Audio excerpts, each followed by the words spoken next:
So hello students, आज के इस टीम लेक्चर बताने वाला हूँ ऑप्टिकल इंस्ट्रूमेंट में पढ़ना था, जो कि रे ऑप्टिक्स चैप्टर का क्वेश्चन होता है। इसमें से आपके दो क्वेश्चन पूछे जाते हैं। वो आपका एक कंपाउंड इंटरेस्ट कंपाउंड माइक्रोस्कोप होगा, दूसरा को हम लोग सूक्ष्मदर्शी बोलते हैं, और एक होता है हमारा जिसको हम बोलते हैं एस्ट्रोनॉमिकल टेलीस्कोप, जिसको हम लोग खगोलीय दूरबीन बोलते हैं। क्वेश्चन बड़ा सिंपल सा आता है, रे डायग्राम आता है, या जैसे कुछ बेसिक एमसीक्यू क्वेश्चन आते हैं, तो ये आपके लिए पढ़ने बहुत जरूरी है। मुश्किल से 10 मिनट में आपका 3 से 4 मार्क्स यहाँ से कंफर्म हो जाता है पूरे 70 में से। तो स्टार्ट करते हैं सबसे पहले, है ना। हमारे कुछ चैनल है जिसको आप चाहे तो सब्सक्राइब कर सकते हो। एक्सेज अकेडमी कंप्यूटर कक्षा और फिजिक्स विद अमरीत सिंह को आप सब्सक्राइब कर सकते हैं। बात करते हैं सबसे पहले, हम आते हैं इसमें बोलते हैं कंपाउंड माइक्रोस्कोप, है ना। कंपाउंड माइक्रोस्कोप का यूज कहाँ करते हैं? तो कंपाउंड माइक्रोस्कोप का यूज करते हैं आप किसी छोटे चीज का बड़ा इमेज देखने के लिए। हम क्या यूज करते हैं? कंपाउंड माइक्रोस्कोप का यूज करते हैं, ठीक है।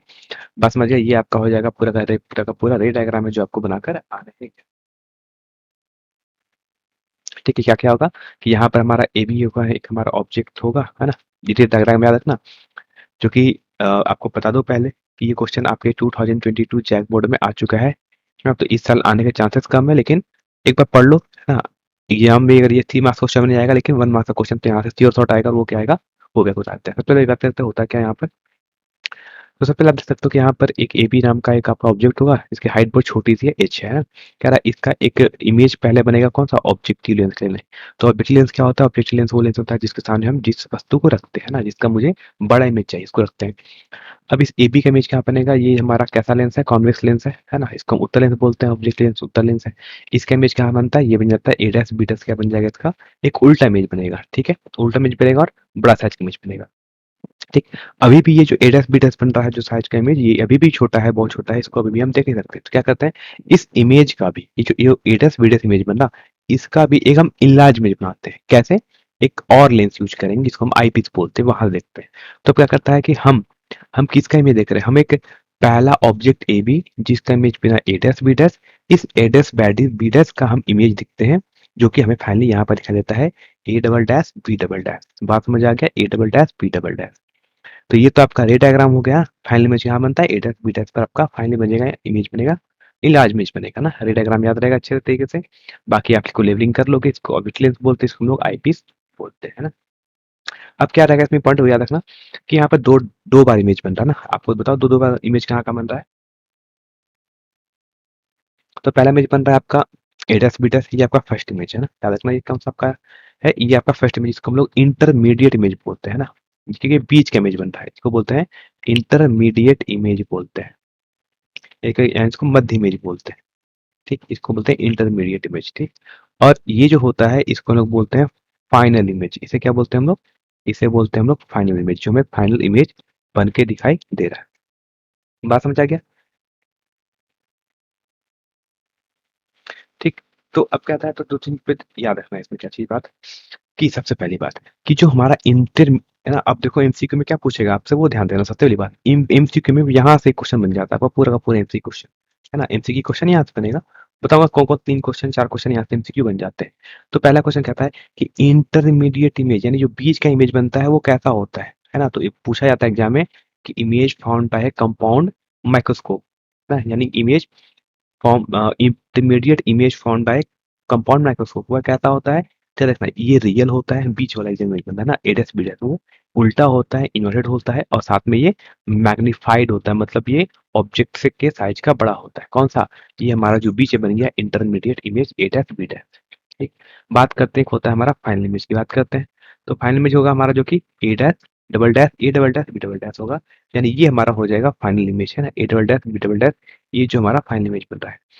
इस इमेज को भी देखो, तो इस इमेज भी क्या होगा? ये जो इमेज होगा, ये इमेज वर्चुअल होगा, इन्वर्टेड होगा और मैग्नीफाइड होगा ना। तो दोनों में बेसिक डिफरेंस क्या है इंटरमीडिएट और फाइनल इमेज में?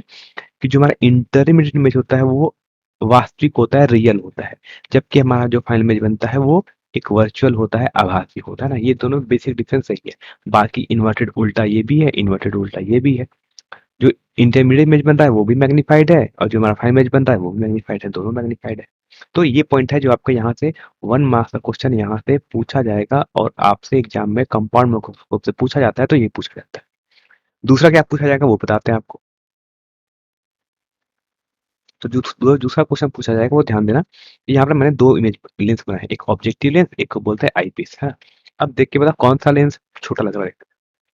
बोले सर यहाँ छोटा लेंस लग रहा है मुंह में, ऑब्जेक्टिव लेंस लग रहा है और आईपीस का साइज में बड़ा लग रहा है ना। तो अगला क्वेश्चन यही पूछा जाएगा फिर से 1 मार्क्स में, है ना। The aperture of objective lens is less, है ना। तो ऑब्जेक्टिव लेंस का जो अपर्चर है, ये जो छोटा लेंस नहीं है ऑब्जेक्टिव, इसका जो अपर्चर है वो आईपीस के कंपेयर में छोटा होता है ना। The aperture of objective lens is less as compare to eyepiece. क्यों? Because objective is very near, so correction of more night light is not required, है ना। क्योंकि ये बहुत सामने रखा हुआ है, इससे क्या होगा, इसलिए हमें बहुत ज्यादा यानी इससे हमें बहुत ज्यादा लाइट की जरूरत नहीं चाहिए क्योंकि लेंस यानी ऑब्जेक्टिव लेंस के बहुत सामने रखा हुआ है हमारा ऑब्जेक्ट, जब कंपाउंड माइक्रोस्कोप यूज करते हो खासकर बायो क्वेश्चन तो देखना होगा, है ना। तो काफी लेंस के काफी क्लोज रखा होता है हमारा ऑब्जेक्ट, है ना। तो इसलिए मुझे बहुत ज्यादा लाइट नहीं चाहिए, है ना? जब ऑब्जेक्ट सामने रखा हो तो हमें लाइट बहुत ज्यादा नहीं चाहिए होती है ना। इसलिए हम क्या करते हैं, ऑब्जेक्टिव लेंस का साइज छोटा रखते हैं, इसका अपर्चर छोटा रखते हैं, क्योंकि अपर्चर जितना बड़ा होगा समझ लो लाइट उतनी ज्यादा आएगी ना, लाइट उतना ज्यादा वो हम कवर करेंगे। ठीक, तो पहले पूछा जाएगा, बताओ ऑफ एग्जाम में आएगा अगर आपसे एमसीक्यू पूछा जाएगा कि the objective lens is the aperture of objective lens is less than eyepiece, सही है गलत है? सही है ना। तो ये ऑप्शन ध्यान देना कि aperture of objective lens is less than aperture of eyepiece. या बोल सकते हो कि फोकल लेंथ ऑफ, या ऐसा बोल सकते हो फोकल लेंथ, यानी इस चार्ज को आप चाहे तो ऐसे लिख लो कि फोकल लेंथ ऑफ आईपीस, है ना, ये बड़ा होगा किससे, ऑब्जेक्टिव से। किस किस केस में, कंपाउंड माइक्रोस्कोप के केस में। तो 3 पॉइंट बात आ गया। अगर 3 मार्क्स में क्वेश्चन पूछ लिया जाएगा तो आपसे डायरेक्ट डायग्राम पूछा जाएगा, 1 मार्क्स में आएगा तो क्या क्वेश्चन पूछा जाएगा वो मैंने आपको यहाँ पर बता दिया। ठीक है, जो हिंदी मीडियम के स्टूडेंट्स हैं उनके भी सब कुछ बताते हैं कि संयुक्त सूक्ष्मदर्शी से बनने वाला मध्यवर्ती प्रतिबिंब वास्तविक, उल्टा और आवर्धित होता है, जबकि यौगिक सूक्ष्मदर्शी यानी संयुक्त सूक्ष्मदर्शी से बनता हुआ अंतिम प्रतिबिंब कैसा होगा, आभासी होगा, उल्टा और आवर्धित होगा।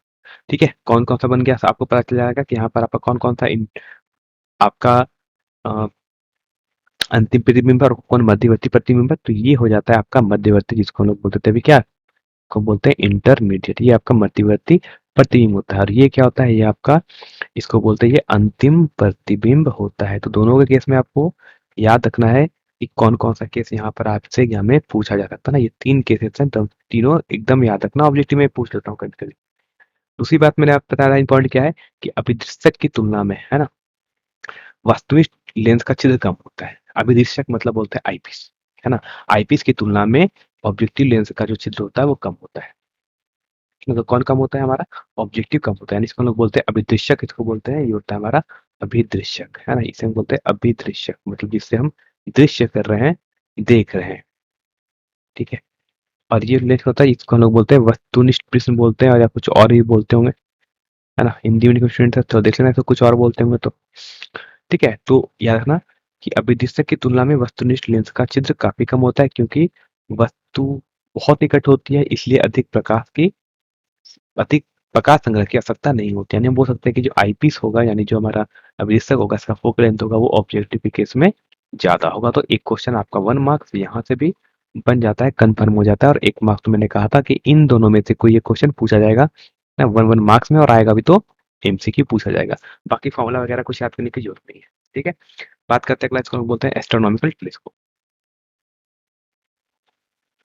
ठीक है, तो एस्ट्रोनॉमिकल टेलीस्कोप नहीं आया है, आता भी नहीं, बहुत ज्यादा चांस है, लेकिन इस बार आपका इंपॉर्टेंट है, एक बार इसका सिर्फ डायग्राम देख लेना, है ना। इसमें इंपॉर्टेंट क्या रहेगा, इसका इंपॉर्टेंट रहेगा इसका डायग्राम। तो इसका आप डायग्राम एक बार देख लो, प्रैक्टिस करके बना लो, है ना।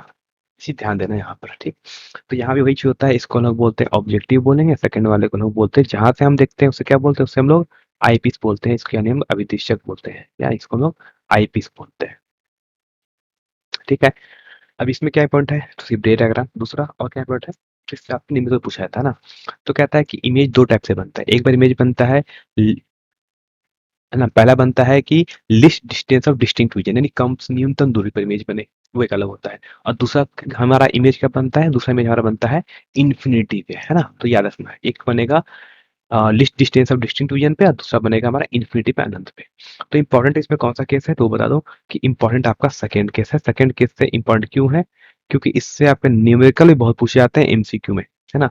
तो यहाँ से 2 इंपॉर्टेंट रहेगा, एक तो आपसे पूछा जाएगा न्यूमेरिकल, अगर आ गया एग्जाम में तो न्यूमेरिकल भी हो सकता है 1 मार्क्स में, या फिर इसमें आपका एमसीक्यू भी बन सकता है ना। क्या पूछा जाता है इसमें, याद रखना कि इम्पोर्टेंट बता रहा हूँ फॉर्मूला क्या करना। तो लाइक जब इमेज बनेगा इन्फिनिटी पे, इसमें एक एस्ट्रोनॉमिकल टेलीस्कोप जिसको हम लोग खगोलीय दूरबीन बोलते हैं, तो इसके मैग्नीफाइंग पावर का फॉर्मूला होता है माइनस एफओ अपॉन एपी, है ना।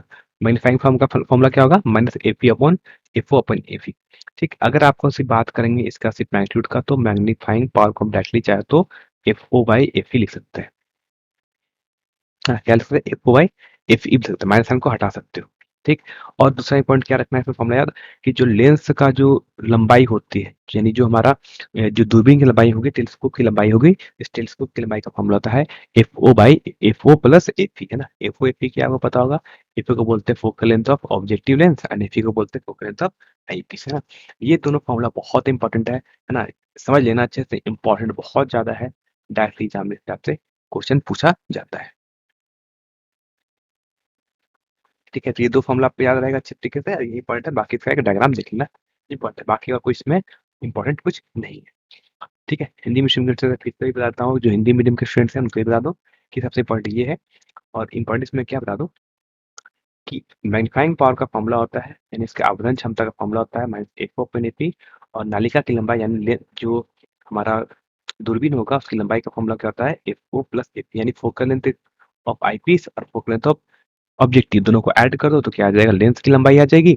और मैग्नीफाइंग पावर का फॉर्मूला लिखना है तो माइनस एफ ओ अपन एफ ई, और मैंने भी कहा इसको चाहो तो सिर्फ माइनस हटा दो, है ना, इसको F O by F E भी लिख सकते हैं न्यूमेरिकल सॉल्व करने के लिए। तो जब न्यूमेरिकल सॉल्व करना होगा तो क्या लिखोगे, F O by F E रख के यूज करोगे, और अगर सिर्फ मैग्नीफाइंग पावर का फॉर्मूला आएगा तो माइनस एफ ओ अपन एफ ई लिखना, फॉर्मूला पूछा जाएगा तो माइनस एफ ओ अपन एफ ई, न्यूमेरिकल आएगा तो माइनस साइन नहीं लिखना, है ना। तो इसमें यही दो था कि तो जो सबसे ज्यादा इंपॉर्टेंट था, ये क्वेश्चन आएगा आपका फिर ज्यादा, फिर इसमें एक आंकिक प्रश्न जिसको हम बोलते हैं न्यूमेरिकल क्वेश्चन, है ना, यहाँ पूछा जाएगा, नहीं तो फिर आपका 1 मार्क्स में एमसीक्यू क्वेश्चन आए। ठीक, जो पूछा जाएगा तो इसमें अगर 3 मार्क्स में आना होगा तो आपका इसका सीधा सीधा थ्री 3 मार्क्स में क्या आएगा, इसका डायग्राम आ जाएगा। वैसे 4-5 साल से कभी पूछा गया नहीं है तो आने के चांसेस इस बार भी कम हो जाते हैं, लेकिन इस पे जो न्यूमेरिकल है वो तो 100% श्योर है नीचे वाले से आ जाएगा। ठीक है, तो बस यही था, बहुत छोटा सा वीडियो था, मैंने कहा था 10 मिनट का वीडियो होगा, 10 मिनट में आपको हम पूरा बता देंगे, इसमें से 4 से 5 मार्क्स क्वेश्चन आएंगे, 3 मार्क्स आए तो डायग्राम, नहीं तो फिर ऑब्जेक्टिव, तो बहुत सारे क्वेश्चन इससे बन सकते हैं ना। अब मैंने आपको बताया 2-3 क्वेश्चन जो यहाँ से पूछे जाते हैं। ठीक है, बाकी बाकी टेलीग्राम ग्रुप को ज्वाइन कर लो, वहाँ पर आपको जितने पीडीएफ होगा टाइम के साथ हम आप जो हमारा 1 सर्टिफिकेशन होता है उसका पीडीएफ हम अपलोड कर देते हैं, तो वहाँ पर डिस्क्रिप्शन मिल जाएगा लिंक, वहाँ से ज्वाइन कर लो। बाकी टेलीग्राम ग्रुप है ना, चैनल है, इसको ज्वाइन कर लो, यूट्यूब पे भी हम सब्सक्राइब कर सकते हो, इंस्टाग्राम यूज करते हो, फेसबुक यूज करते हो तो आपका लिंक मिल जाएगा, वहाँ पर हमें सब्सक्राइब कर सकते हो। ओके, चलो सबको थैंक यू।